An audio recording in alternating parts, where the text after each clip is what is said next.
Welcome to the Real Estate Syndication Show. Whether you are a seasoned investor or building a new real estate business, this is the show for you. Whitney Sewell talks to top experts in the business. Our goal is to help you master real estate syndication. And now your host, Whitney Sewell. This is your daily real estate syndication show. I'm your host, Whitney Sewell. Today our guest is Bruce Petersen. Thanks for being on the show, Bruce. Hey, man. Thanks for having me. Yeah, honored to have you on the show. Bruce, National Apartment Association Rental Owner of the Year, 2017 Think Multifamily's Investor of the Year. Was it 2019 you released your book? Was that last year? No, it came out in May of this year. Came out in May, so brand new. Awesome. He just released a book, and he's going to tell us about his book, and we're going to go over some things of why this book's going to be important in your syndication business and getting started in this business as well. Bruce, give us a little more background on your history in syndication and why, maybe even why syndication was the path for you. So my background, I'm a college dropout. I was a retail guy for almost 20 years and realized this sucks. So I quit doing that. I invested my money wisely, saved my money all along the way. And then I found a mentor that taught me how to invest in real estate, because I thought, well, that might be a next logical step for me, is try to figure something else out other than retail. So luckily I did find a good mentor, somebody that had a lot of experience, and I listened to him is what it boiled down to. So I went straight into syndication. I never did a single family rent home. I never bought my own apartment complex. Everything I've ever done has been a syndication. Again, because I listened to my mentor, the people around me that knew how to do something I didn't know how to do. But they convinced me that, look, you have the skill set because you've led people your whole life. Piece of cake there. You communicate well, you have money, and you have time. So don't go buy 2 or 3 single family rent homes, pay them off and live on that cash flow. You need to step your game up a little bigger. So I listened. My first deal was a 48 unit because, again, they said, don't start with a 5 unit like everybody wants to, or a 12 unit to learn. Go as big as you can, because if you get over 40 units, rule of thumb, you can afford somebody to work for you as well at the property. It's like, yeah, that makes sense, because I didn't want to buy myself a job. So that's kind of how I got started. Syndicated everything. We've done 1,100 units plus now. We've been doing it for about 8 years. Can you give us just a sentence or two on finding that mentor? I know a lot of people listening are looking for that individual.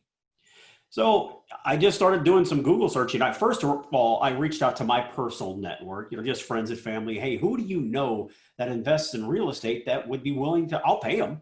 I just need somebody to teach me how to do it, because I know, this is not like buying a $10 stock. If I screw this up, this could be really, really expensive. Nobody I knew anybody that could help me. I had a few real estate agent friends, but they were selling retail homes to families, right? So that couldn't help me. So I just did a Google search and typed in, what was it? No, I didn't say multifamily. I said real estate mentor, Central Texas, which is where I am. And I looked at a couple of different websites and talked to a couple of different people. And I found a woman that was, she was a multifamily broker. She was actually a buyer's agent, which is kind of rare. But she had been a regional manager for a lot of her years too. And now she had a brokerage license. So I kind of fell in with her and just listened to her every day on everything, because I was smart enough to know that I didn't know what the hell I was doing. That was probably a key right there, wasn't it? I mean, just understanding that I need some help and not thinking you know it all already. Right. There's a big stigma out there.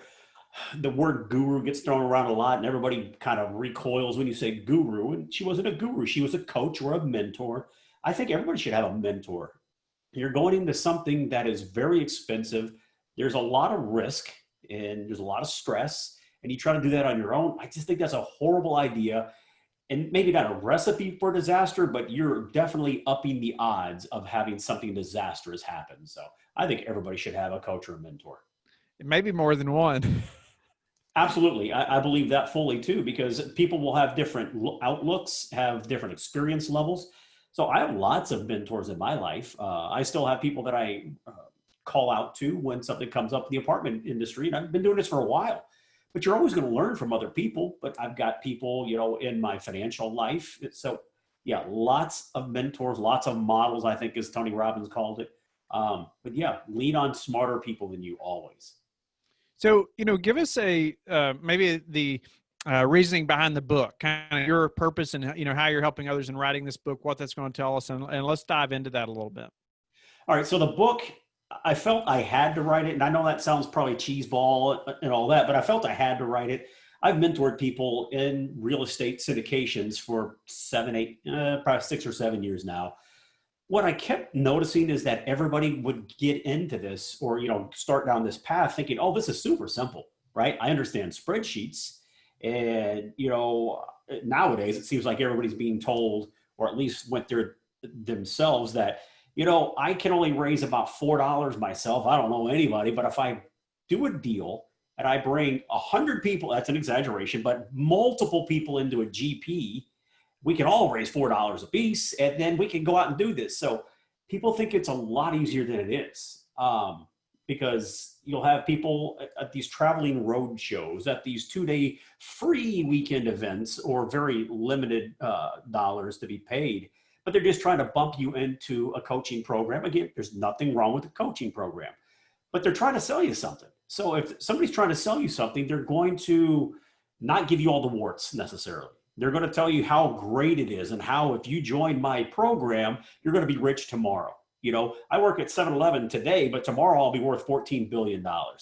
That's what they're hearing if they don't say it directly, which they're not going to say that, but that's what they hear on stage. They're going to hear what they want to hear. They're going to get all wrapped up in the hype and the emotion of the event. And they're going to get into something that very, very, very often they should never have done, because it takes a special person to do this. And that's what I'm trying to do with the book is, pull the curtain back for the price of a book, not a $25,000 program or a $40,000 program, but I'm showing you every step of the way. Everybody that you need to work with, when you need to work with them, how to get your deal done once you're under contract. I go through everything. But I've got a lot of stories in there too about how, I've lost money. We've had dead people. We've had arson. We've had home invasions. So I want people to understand that this is a great way to make a living, but there's a lot that goes into it, and it's a lot harder than most people think. No doubt about it. I've seen it time and time again myself. I just remember it was a big process for me, looking for a mentor, years ago, but it was a big process. I did not take it lightly. And I'll tell you, you hit on it some there too. I went and traveled to different conferences just to hear different mentors, quote, mentors speak, just to get a feel for them and maybe talk to them in person before I handed them any money. Right. And there were numerous that it just felt too salesy. Exactly what you're saying, Michael. I just don't feel like you have any of my interest in mind here, and so that, it made me keep looking until I found someone that I felt was, more genuinely concerned about me learning the business and knowing that it's not going to happen overnight. Right. I feel that most of them, I think they're good people, but most of them Right. are very transactional. They're not very relational, right? So I wanted somebody that I could have a real relationship with my coach or my mentor, not just be one of 40,000 people that signed up for your national program. Again, they're good programs, lots of good education, but it's just, that's not what I was looking for. I was looking for somebody to be kind of in this with me. Yes. So, are there any other myths that maybe help people kind of debunk a little bit, getting into this business, besides, it's not going to happen overnight, and it's not as easy as what most people are, kind of envision that it's going to be? Well, the biggest myth, I would think, and I don't hear as much of it as I did in the 80s, right? I'm 51, so I remember the Gordon Gekko 80s with Wall Street, but other people's money, zero credit, that crap doesn't work. Now, having said that, every once in a while it'll work. It can work, but it's exceptionally rare. It's really hard. Now, I end up with no money in a deal also, but it's because I bought one with a lot of money down, right? 20 to 30% down, operating capital, rehab dollars, closing costs, all that stuff. But then 2 to 4 years down the road, maybe I can do a cash out refi, pull my money out at that point. But it did take a lot of money to get involved at the beginning. So it's the people that are saying no money, no credit. Again, it's not that it can't happen. It's so hard and so rare. That's the biggest myth to me. So it still is out there. It's not as common as it was, but people still believe that a lot. What about just advising others to get started now? And you talked about, like, your mentor said, don't go small, go as big as you possibly can. And, I know you probably get as many questions every week that I do, just getting started in this business. How do we do that? What does that look like? And, from what you know now and looking back on how you got started, and you've helped many people get into this business and do it successfully, what do you advise now? Is it, finding the mentor, but as far as deal and maybe the part of the business we should focus on and things like that, what should we do? So the number one thing to focus on is money. Everybody always asks me, do I find the deal, then get the money? Do I get the money, then find the deal? Always start with the money. Do not find a deal. If you find a deal with no money, you can't do anything with the deal. And the way you're likely going to structure your first deal, which would be a 506B, I don't know how sophisticated your listeners are, if they've done this before, to know a 506B, if you file that way with the SEC, you can't send your deal to people you don't know and don't have an existing pre-existing relationship with. So if I meet somebody today, I can't send them my deal tomorrow. I'm not allowed to. So if you find the deal, then go raise money. Well, almost without exception, you're not going to be allowed to raise that money. So you got to start with money first. And you just got to get out there. You got to get past your fears, because a lot of people, most of us were taught, don't talk about money, right? That's how we were raised. You got to talk about money, guys. You have to. If I'm going to talk to people at a networking event, and this is where we start our relationship, we're trying to get a feel for each other. An early question for me is going to be, okay, thanks for the interest. I'm very flattered. If I do find a deal that fits what you're looking for, how much are you looking to invest? And a lot of people don't feel comfortable doing that. If you don't, how do you know how much you have raised? If you need $1 million to buy a deal and you've got 100 people and you think all of them will be good for at least 50, and then it's time to, raise the money from them, actually get the money into the business bank account, and they all give you $3, well, now you're stuck, right? So that's the biggest thing. Again, raise the money, build a network, build a database, get out and talk with any and everybody you can. Let them know what you're doing. And what I tell people also with that respect, everybody says, oh, well, I'll start with my friends and family. Bad idea. Friends and family are going to tune you out, because if they were going to do it, they would have already been doing it. I think you need to go to find people that are already of the mindset that real estate is a good investment class. It fits what I'm looking for. If you try to convert people why, their 401k, IRA, the stock market is not a good idea, it's not going to go well. Where do you suggest, say, finding those people, especially getting started, when someone has no network really to begin from? Well, first, just start with the meetups, right? Every major metropolitan area will have, 10, 20, 30 different real estate meetups going on all the time. I started my own meetup, and that's where almost every one of my first investors came from. 2011, it was me and one other guy. We just started meeting at Starbucks every other Wednesday. And that grew from just the two of us to about 4 years later, we were at 300 or 400 people. So that's what I did is, I'm not the best networker, to be honest. If I walk into a room and I don't know anybody in the room, I freeze. I don't know what to do. I get really anxious. My heartbeat starts to raise. That's really tough for me. But by starting a meetup, it was my meetup. They were coming to me. I didn't have to go seek them out. They were coming to me. So when they would come into the meetup, they would want to come up and introduce themselves. You're seen as kind of an authority figure just by starting it. Even if you're just learning the ropes, you're still the organizer. So they're going to seek you out. So to me, that's the easiest way to do it. But now everybody and their brother has a meetup now. That's fine. You can still start a meetup, even though there's 400 in your city. If you have a different meetup, a unique meetup, and bring value to that meetup, quality will always rise to the top. So if you've got something to say and a different approach and you can bring value, I think start your own meetup. No, I like that idea. And we've talked about it on the show and just the value that can happen there for your own business. But I love how you said quality will rise from the top, or raise to the top, so get in there and provide value to those people that are there. Right. Yeah. Like I wrote the book and everybody said, well, there's hundreds of thousands of books on real estate.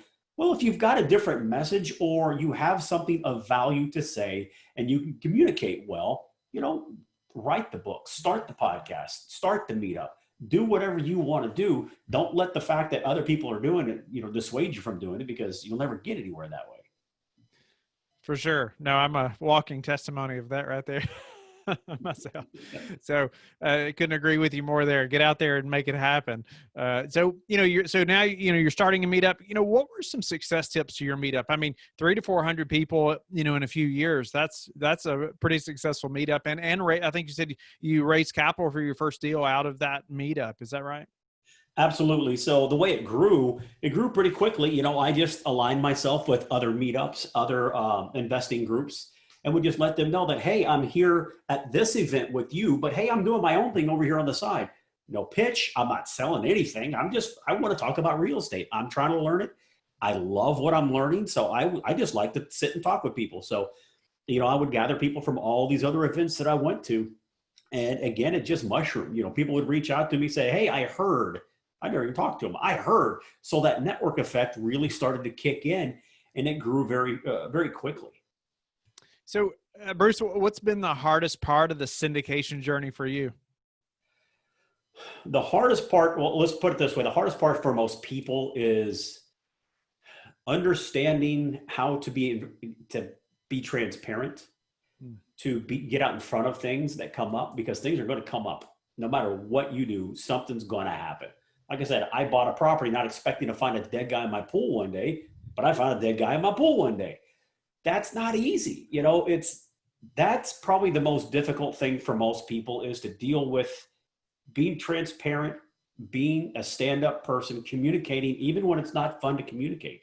So the hardest thing for me, though, like I said, just a very specific thing, I hit on it. The hardest thing for me was networking, honestly. Started my own meetup. But that's kind of the reason I started my own meetup, because I don't know how to go work a room. If I go to somebody else's real estate, function, again, I'll stand in the back of the room knowing I need to talk to all these people because I need money to do a deal, but I can't make myself do it. I freak out and I just turn around and walk out the door. So for me, it was trying to get over that fear of talking to others. I can stand on a stage in front of 10,000 people, perfectly at home there. But you put me in a room with people I don't know, when I got to do the small talk, one-on-one speed dating thing. Oh my Lord, I suck at that. But my wife is really good at that. So I just follow my wife around the room, So I identified a huge weakness of mine, and I didn't try to change it because it's just not who I am. I just found somebody that had the skill that I didn't have. Luckily, it was my partner. So we tag team around a room together. Tell me about just, in this business, you've got a lot of experience now and over many years. I was asking on the show, how somebody prepares for a downturn or potential downturn. So now that, all this has happened with the pandemic and stuff, can you elaborate a little bit on like how you were prepared for something like this, or maybe moving forward, how maybe it's changed even how, you operate a little bit, or how we should be thinking about properties now that all this has happened? Well, I think the biggest thing is stress test the hell out of a property. You should always stress test a property. People start falling into the misconception too that, oh, well, it's real estate. Rents always go up. No, they don't. Rents go down fairly regularly. Now, it might be every 5 or 10 years, maybe even 15 years, but eventually you're going to have another market trough where rents will go backwards. You better stress test your property. And I don't think everybody does this, but I know it's fairly common that people don't raise enough money. They think, I got to buy a property with the down payment and the closing costs. I need 25% of the purchase price. Well, that's not nearly enough. You need an emergency fund. Just like in your personal life, you need an emergency fund. So one thing that I've learned, we had ample reserves, but now I'm thinking, okay, well, maybe I'm still going to take them up even higher than I had them before. My reserve threshold has always been 1 month's expenses, including debt service for every property. I'm thinking about going to 1.5 to 2 times that. So, 1.5 to 2 months of reserves on hand to make sure I can pay my bills. So I think that's the biggest thing that's come from that. And, with this market downturn, and I've been saying this for years, that when the market corrects, now this black swan event, this is kind of a unique correction that it's not typical, but always put money back into your property. Don't bleed your property of all the profit, pull it all out, put it in your pocket, go buy a nice Rolex watch or whatever you're going to do. Don't do that stuff. Continue. In an up market, you have to be putting money back in the property, because things are going to change at some point. But then also we're huge on community. We have our own management company, so we have a lot of control over our investments, and we're huge on reviews and community. I've talked to some people that, oh, Bruce, you can make a lot of money being a slumlord.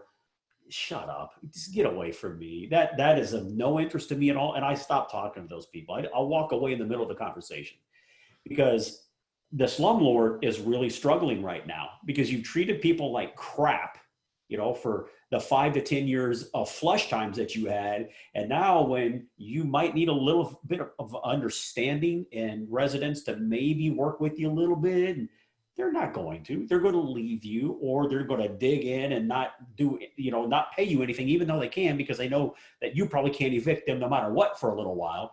So treat people like human beings, really look after your residents and be looking for those reviews, because everybody's looking for reviews. If I've got a place side by side, one's got a 4-star review, one's got a 1, I'm going to go run to the 4-star review place, even if it's a little more expensive. So again, just think about everything in the good times, that bad times will come and you need to be prepared.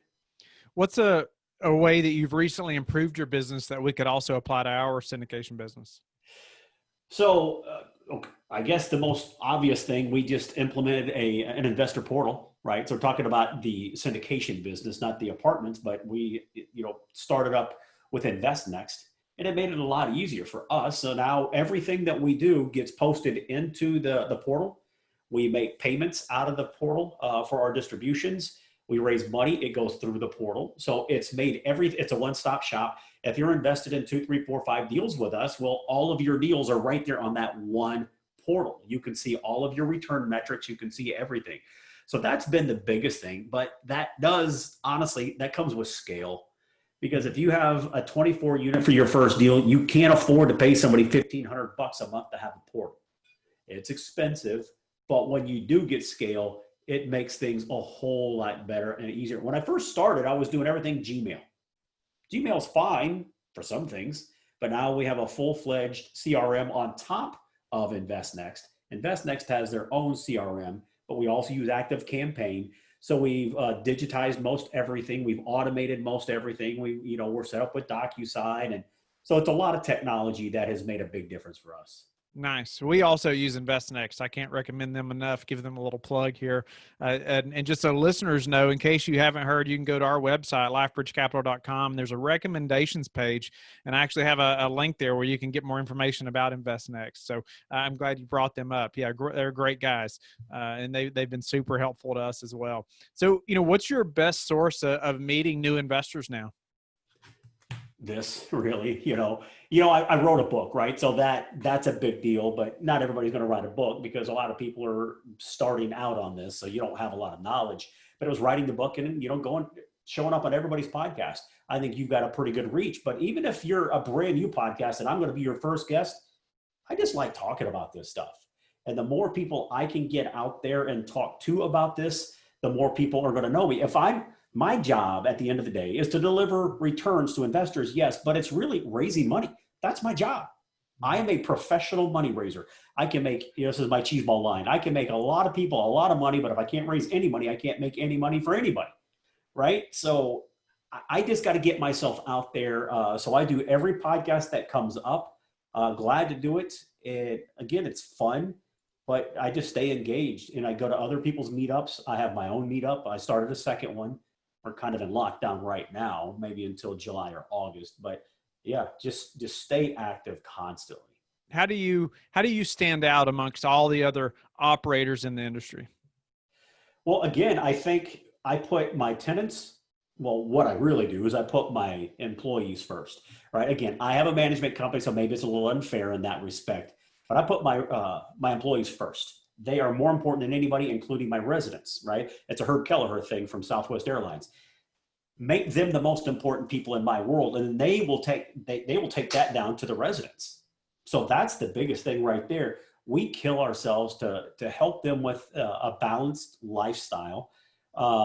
We have floating days off. Basically, what we've done, and we're going to grow from here, but right now, anybody that works for us, they're all full-time, they all have full benefits, but You get 2 days off a week.